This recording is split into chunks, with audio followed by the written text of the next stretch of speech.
So I want to talk with you about a really powerful tool when you are trying to take action on the thing that you have identified, your one big thing, the thing that by doing it, it's going to unlock a whole cascade of positivity in your life, whether this is on the personal side or the professional side. And, and yet, the purpose of this tool is to help you take action when you've identified something like this that you're really compelled by, and yet you find yourself not taking action. You know you need to do it, you want to do it, you have a whole story in your head about how this is so important to you, and yet somehow you find yourself not taking the kind of big action that you really know you want to take. And this happens more than we'd like to admit. And there's a great insight that two authors came up with. And they put it in a book called Immunity to Change.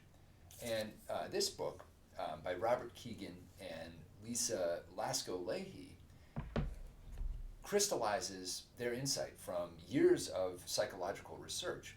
And what they really uncovered is that we develop what they call an immunity to change, that we have hidden competing commitments that get in the way of taking action on something that we know we want to do.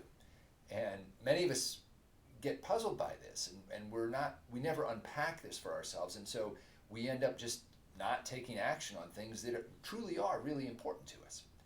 But with the benefit of this tool, if you're willing to do the work, and it's not actually always pleasant to dig into your immunity system, to map it out using the system that they lay out, because you have to confront some painful stuff. You have to confront these hidden competing commitments. But if you do this, the reward on the other side is that you actually can begin to take much more action and make much more rapid progress and really begin to get breakthroughs in an area where you were previously stuck. And the other great thing about this tool is that it's not like a root canal. It's not requiring you actually to do something that in the end you don't want to do. What it's allowing you to do is to see that it's actually safer than you might have thought to take that action, that you found all these reasons not to take, and that you can test the assumptions that are underneath your hidden competing commitments in safe and even fun ways.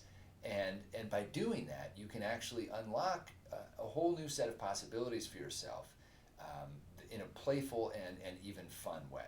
So I want to walk you through this, and I'll share with you along the way how I've used this tool myself. I needed to do it, and I actually put this in place 2 years ago for myself because I had identified for myself that my one big thing was really around thought leadership, around writing, and taking a lot of what we were learning in our practice at Building Impact about how to help our clients be more effective as change agents. I was really excited about all this stuff we were learning, and I was beginning to write, but I wasn't actually delivering on my own commitments around that. I would have a work block set out for myself each week, and it would be all about writing. It was Thursday morning. I had 3 hours blocked out, and somehow I'd get to Thursday morning and I'd be doing anything except actually writing. And this got really frustrating, and I was really beating up on myself. And then someone mentioned this to me, and one of my colleagues had come across this book and found it really powerful. And as I delved into this, I realized how the power of this tool. And so I created an immunity map for myself. And in the download that's alongside this video, there's a template, and Kegan and Leahy have been very generous in the book. I highly recommend that you get this book and read the whole thing. They have downloads and templates, and I've adapted those from the book for your use here. And what I want to do is really walk you through the first download that you'll find is a blank version of this template, this immunity map. And as you'll see, it has 4 columns. And the first of these, I just want to walk you through how it works and give you a little bit of a head start as you begin to work through this yourself. So the first column is really about getting specific about what is your one big thing. And this ties in beautifully. I'm not sure that the authors intended this, because I think they wrote their book before Gary Keller came along and wrote Your One Thing. But they sort of say, hey, what is the one big thing that you feel a sense of necessity to improve, where making progress would unlock a cascade of benefits across the many areas of your life? And if you've begun implementing Gary Keller's One Thing methodology, and I've talked about that in other videos, you'll kind of recognize this idea that there are these focal points for you in pursuit of your mission or your personal fulfillment or your joy, where truly, if there's one thing you can do, it's going to have this huge cascade, and you want to focus on that. And so the first column is really about getting very clear about what that is for you. And in my case, what I wrote on mine was becoming an inspiring thought leader and profoundly influential figure at the intersection of philanthropy, personal development, and social change. So that's my one big thing. And I then sort of elaborated on that. Doing this would involve writing and publishing regularly, public speaking, robust social media. I really then painted the picture in this column of what that would be, and also, as we've done in some other exercises, got clear about my what and my why in this specific area. And when you do that, you start to get really excited. I mean, you've got a vision that's really compelling to you, and you want to go after it. And when I finished that first column, I was so re-energized. I was kind of like, well, how could it be that I'm not actually doing this, that I'm not taking consistent action? Well, then you get to the second column of this worksheet, and that is the truly painful part of this exercise, I must say, because column 2 in this worksheet is a brutally honest list of all the things you are doing or not doing instead of your one big thing. And so the prompt there is, if you were to take a fearless inventory of all the specific behaviors that you do or don't do that get in the way of achieving success in your column 1 goal, your one big thing, what would that list look like? And I think in mine, there were, gosh, I can count them here, maybe 15 bullet points here. Everything from, I don't hold sacred the 6 hours of weekly work blocks that I've set aside for writing, to I don't keep my thoughts and notes on various subjects organized in a really clear fashion, to I don't hold sacred my time for planning my week ahead, or I don't have a sufficiently clear and specific plan for exactly what I'm going to do to build myself up as a thought leader in a daily, weekly, monthly basis. So I identified a lot of things. I also got into, just the fact that I was waiting for people to come to me and ask me, to speak or to engage with them. I was waiting for an invitation to do this. And I just hadn't given enough thought to how to do this from a lean startup perspective. That I would write stuff and then abandon it. Just all the ways that I procrastinate. And it was a painful list for me to write. So that's column 1 is what's your one big thing. Column 2, all the things you're doing instead of that. Column 3, now we get into the real heart of this. Column 3 is about your hidden competing commitments. And the prompt there is, the way you get at this is that you're asked to respond to this question. If I stop doing all the things that I've listed in column 2, what am I afraid would happen? Right? So why is it that I'm doing all these things instead of my one big thing? And the idea here is that you're doing all these things in column 2 for a reason.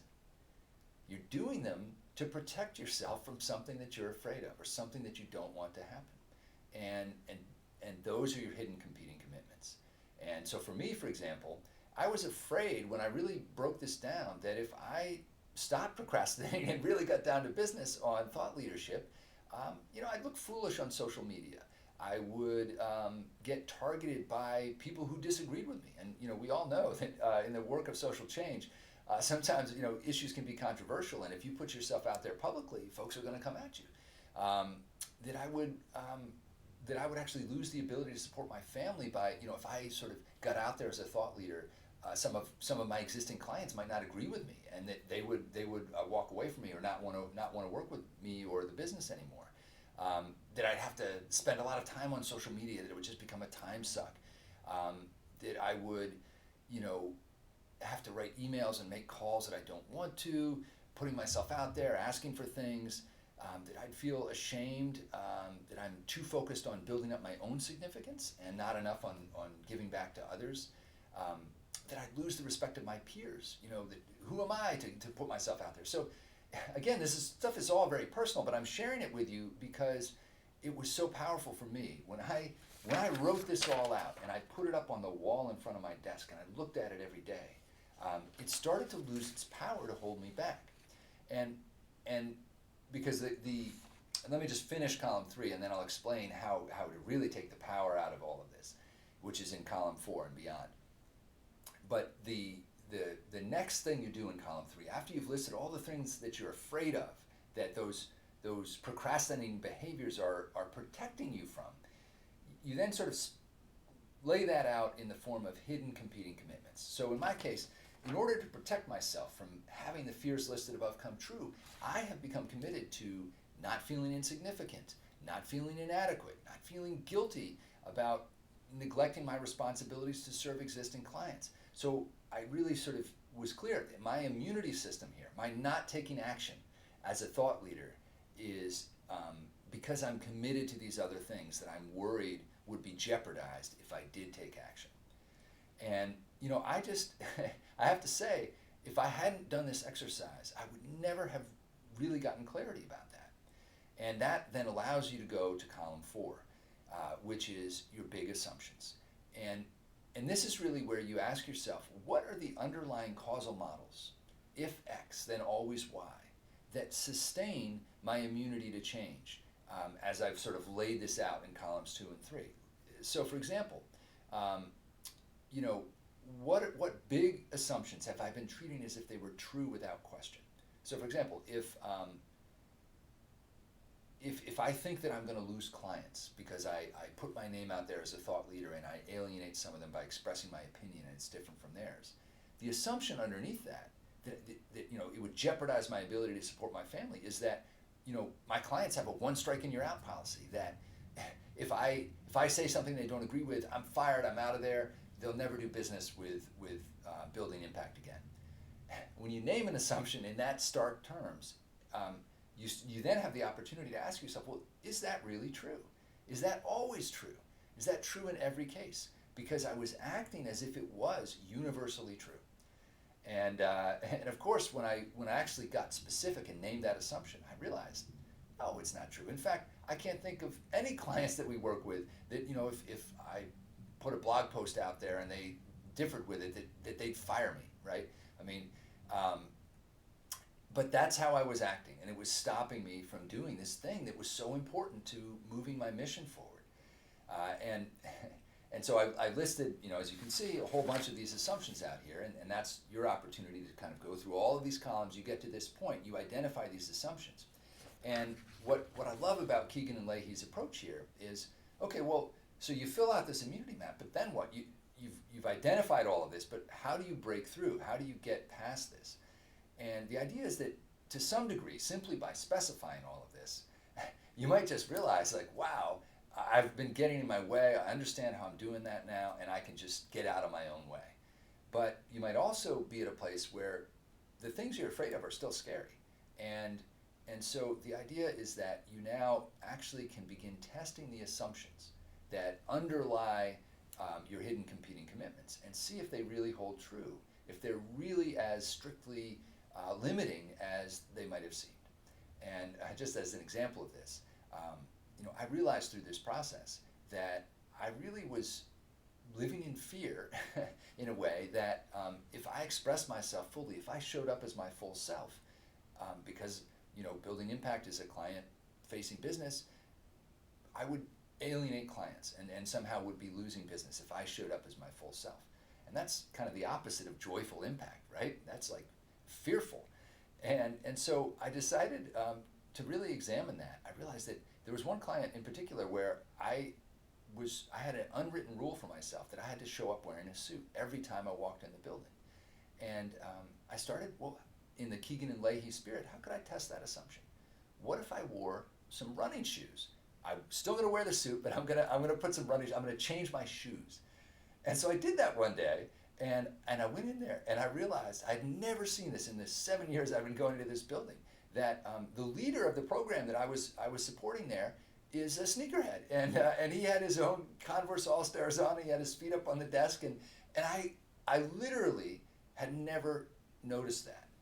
And just this process of identifying the assumption and beginning to test it and realizing that I could actually feel safe if I didn't wear a suit and if I wore running shoes instead of dress shoes. I know this sounds ridiculous, but it actually helped me begin to start writing in that work block that I'd set aside for myself. It really helped me break through. So that's just an example that I wanted to share with you about how this process can work and why it really is worth taking the time to go through this worksheet and fill it in for yourself, because the insights that you get are powerful and they're actionable. You can begin testing these assumptions that you uncover and playing with them, having some fun with it. You know, you may discover some of these assumptions actually do have validity. They're protecting you from some real things that would be bad, that you don't want in your life. But chances are, if you've got something that you're not taking as much action on as you want, there are some assumptions you have that don't stand up, and that once you uncover that, you really do begin to unlock this possibility for yourself to take far more action, much bolder action, and really get after the things that matter to you most in pursuing your mission, in pursuing joy and fulfillment and impact out there in the world. So I really encourage you to download the resources that go along with this. There is the worksheet itself, there's some instructions, there is another worksheet, a resource from Keegan and Leahy that walks you through the process of testing assumptions. And then I've also included the sample for myself so you can see how I filled this in. And then, of course, really encourage you all to get the book as well. And if you want to take the time to read through that, there's a lot more there as well. So I look forward to seeing what you come up with in this process. I really hope it will serve you. If you like this video and you want to access the worksheet or any other material that goes with it, just click the link below or head on over to joyfulimpact.co. That's the website where we have all the material we use for working with coaching and personal development for change agents. You can set up a free account in the members area, and you can also check out the blog where we have new content coming out all the time. Why are we putting all this out there for free? Because the world has never been more in need of a new greatest generation of change agents. I hope this material is helpful to you, and if it is, please like the video, subscribe to the channel. That will help us spread the word.